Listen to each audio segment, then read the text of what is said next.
दिल्ली के मुख्यमंत्री अरविंद केजरीवाल लगातार केंद्र सरकार के द्वारा लाए गए अध्यादेश को लेकर बयानबाजी कर रहे हैं और उन्होंने कहा है कि अध्यादेश जो केंद्र सरकार की तरफ से लाया गया है ये केंद्र सरकार की मनमानी है और सुप्रीम कोर्ट के ऑर्डर की अवहेलना की गई है केंद्र सरकार की तरफ से। हम तमाम विपक्षी पार्टियों से बात करेंगे और उनसे कहेंगे कि राज्यसभा में इस अध्यादेश को जो है वो कानून बनने ना दिया जाए और इसीलिए अरविंद केजरीवाल कभी नीतीश कुमार तो कभी उद्धव ठाकरे, ममता बनर्जी और शरद पवार से इसी पूरे मामले पर हम विस्तार से बात करते हैं। हमारे साथ मौजूद हैं मुफ्ती शमून कासमी जो कि अरविंद केजरीवाल के पुराने सहयोगी रह चुके हैं। सर, आज केंद्र सरकार के द्वारा लाए गए ऑर्डिनेंस को लेकर दिल्ली के मुख्यमंत्री अरविंद केजरीवाल कह रहे हैं कि हम राज्यसभा में इसे कानून नहीं बनने देंगे।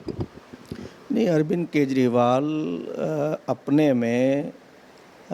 खुद एक ऐसा राजनेता बन गया है जो सामाजिक कार्यों को लेके चले, उनमें चेंज करने के लिए चले थे और आज आते आते वो ऐसे एक क्रूर नेता की तरह, बल्कि मैं तो कहूँगा कि वो तानाशाह की तरह एक मुख्यमंत्री के तौर से वो साबित हुए हैं। और पहले तो जानने की ज़रूरत ये है कि दिल्ली जो है केंद्र शासित प्रदेश है, क्योंकि यहाँ देश की राजधानी है और देश की राजधानी होने की वजह से सारी दुनिया का ये मरकज़ है, सारी दुनिया के लीडर्स यहाँ आते हैं।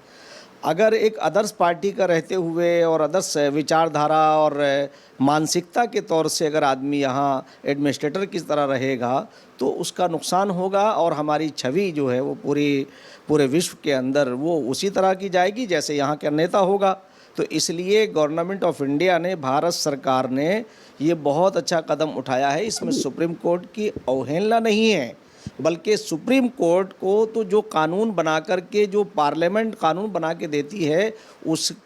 उसको नाफिज करना, उसे लागू करना ये सुप्रीम कोर्ट की जिम्मेदारी होती है, यानी कानून की रक्षा। अब अगर कोई कानून सरकार बनाती है, और कानून बनाने के कई तरीके हैं कि पार्लियामेंट से पहले जो है वो कैबिनेट में जो है अध्यादेश लाया जाता है और अध्यादेश के ज़रिए से किसी भी कानून को रोका जा सकता है और किसी को भी बनाया जा सकता है। जब सुप्रीम कोर्ट ऑफ इंडिया ने ये अधिकार इन्हें दिया तो इन्हें संयम बरतने के लिए दिया था। पहले ही रात में, पहले ही दिन इन्होंने जो ट्रांसफ़र किए हैं और जिस तरह से इन्होंने आईएएस और आईपीएस जो हमारा एक बहुत ही यानी सारी व्यवस्था को चलाते हैं, व्यवस्थापक हैं, इन्होंने उनका हिरासमेंट करना शुरू किया। उससे पहले भी इन्होंने किया था कि जब इन्हें अथाह अधिकार मिले हैं तब तक इन्होंने जो है अपनी वो तानाशाही दिखाई है। तो मैं ये समझता हूँ कि ये भारत सरकार का ये अच्छा कदम है और अध्यादेश ला करके उसे कानून बना देना ये सरकार की जिम्मेदारी होती है। कोई भी सरकार हो, वो सरकार अपने अधिकारों का इस्तेमाल कर सकती है। एग्जाम्पल के तौर से मैं बताऊं कि मनमोहन सरकार के अंदर ये था कि 2 साल से ज़्यादा की सज़ा अगर किसी पार्लियामेंट के मेंबर को या असेंबली के मेंबर को अगर 2 साल से ज़्यादा की सज़ा मिलती है तो उसकी जो पार्लियामेंट की सीट है या उसके असेंबली का जो उसकी विधायकी है वो नहीं जाएगी। तो उसके बाद अध्यादेश लाए और अध्यादेश लाने के बाद में उसे ख़त्म करने के लिए, और उस वक्त का आपने सुना होगा कि उस ज़माने के अंदर श्री राहुल गांधी जी ने उस अध्यादेश को फाड़ा था। और अगर वो इसे ना फाड़ते और ये कानून ना बनता तो फिर ये ना तो लालू यादव की सदस्यता ख़त्म होती, ना आज़म खां की सदस्यता ख़त्म होती, ना ही उस वक्त रशीद मसूद जो केंद्रीय मंत्री रहे उनकी होती, और ना ही जो है और कई आईएएस और आईपीएस और बहुत सारे लोग थे जो जेल में गए हैं। तो इसलिए अध्यादेश लाना ये गवर्नमेंट का अधिकार है, भारत सरकार का ये मतलब मौलिक अधिकार है, कानूनी अधिकार है। और उस पर अरविंद केजरीवाल आज कहा करते थे कि मैं ना कांग्रेस के साथ जाऊंगा, ना विपक्ष के पास जाऊंगा, ना दूसरों के पास जाऊंगा, मैं अलहदा से एक राजनीति करूंगा। आज हम ये पूछना चाहते हैं कि अरविंद केजरीवाल जी, आपकी वो अलग से काम करने वाली, आपकी ईमानदारी का ऐलान वो कहाँ गया? क्यों आपको इन सारी चीज़ों की ज़रूरत पड़ रही है? अगर ये सारी चीज़ें आप ना करते तो आप अच्छी तरह से एक सरकार जो आपकी जितने अधिकार आपके हैं उस पर आप काम करिए। आप अथाह अधिकार क्यों लेना चाहते हैं? एलजी का जो यहाँ कंसेप्ट है वो आज से नहीं है, 15 साल तक जो है यहाँ श्रीमती शीला दीक्षित जी एज ए मुख्यमंत्री के रहीं, यहाँ मदन लाल खुराना रहें, यहाँ साहब सिंह वर्मा रहें, सुषमा स्वराज रहीं। कोई आप पहले मुख्यमंत्री नहीं हैं कि आपको सारे इतने अधिकार चाहिए। आपको अगर सेवा करनी है तो अब आपके पास नगर निगम भी आ गया है। आप इन सारी नालियों की सफाई कराइए, आप सड़कों की सफाई कराइए, आप यहाँ का इन्वायरमेंट देखिए। जो पेड़ पौधे जो हैं, जो वृक्ष श्रीमती शीला दीक्षित के ज़माने में लग गए हैं वही लगे हुए हैं। उसके बाद आपने नया कोई काम नहीं किया है, आप लड़ते ही रहते हैं सब लोगों से। तो इसलिए हम आपसे ये कहना चाहते हैं, निवेदन करना चाहते हैं आपसे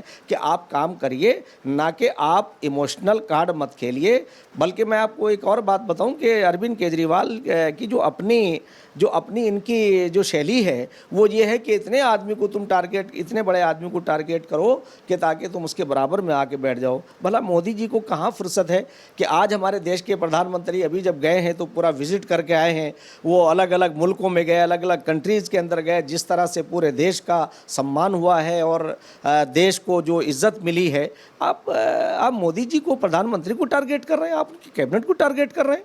तो इसलिए मैं कहना चाहता हूं कि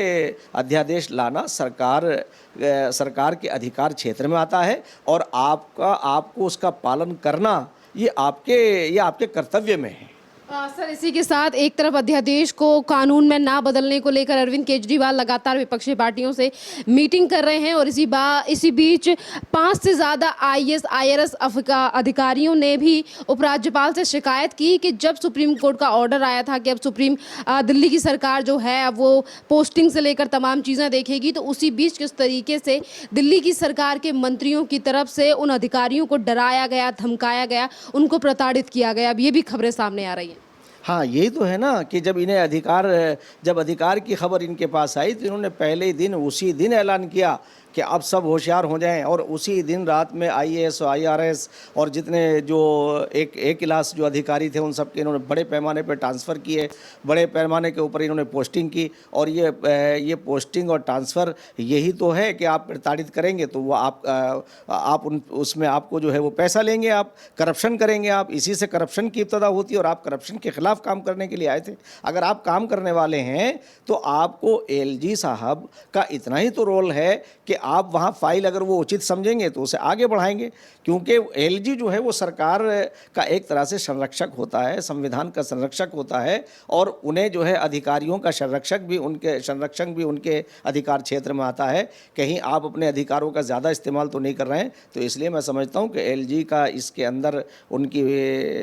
LG की भूमिका होना ये बहुत ज़रूरी है और अगर कोई इनके ऊपर नहीं होगा फिर तो ये मनचाही करेंगे। जैसे इन्होंने एक ही हफ्ते के अंदर जो है वो हमारे IAS IRS और एक क्लास अफसरों का इन्होंने जिस तरह से उनका हरासमेंट किया है वो काबिल सरजनिश है, इनसे जवाब तलब करना चाहिए। और मैं तो ये निवेदन करूंगा कि सुप्रीम कोर्ट ऑफ इंडिया को स्वयं मोटू जो है वो संज्ञान लेना चाहिए और इसकी कार्यशैली के ऊपर जो इसकी कार्यशैली है, जो वादे करके आया था कि हम ये नहीं करेंगे, इसका भी संज्ञान लेना चाहिए कि इन्होंने 54 करोड़ रुपए जो है जनता की गाढ़ी कमाई अपने शीश महल के ऊपर खर्च की है। इसके ऊपर भी होना चाहिए कि 400 गुना इन्होंने अपनी सैलरी, सारे विधायकों की सैलरी बनाने का बनते ही सबसे पहले ऐलान किया था और कहा था हम 2 कमरों के 4 कमरों के उससे बंगले में रहेंगे। आज ये जो है वो पूरी तरह से एक तरह से लाल किले की तरह और महलों की तरह इन्होंने अपने महल बनाए हैं। तो मैं समझता हूं कि एक मुख्यमंत्री को एक परिवार के साथ कितना घर चाहिए, कितनी जगह चाहिए, तो इसके ऊपर स्वयं मोटू मैं समझता हूं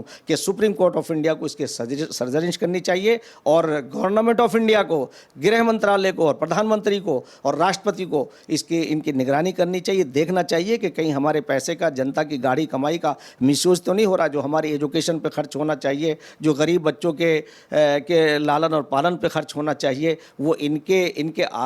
ऐश और आराइश की चीज़ों में खर्च हो, ये काबिल गिरफ्त बात है और इसके ऊपर जो है सरकार को गिरफ्त करनी चाहिए और सुप्रीम कोर्ट ऑफ इंडिया को और high court, Delhi high court को स्वयं मोटू जो है वो इनके खिलाफ कार्रवाई करनी चाहिए।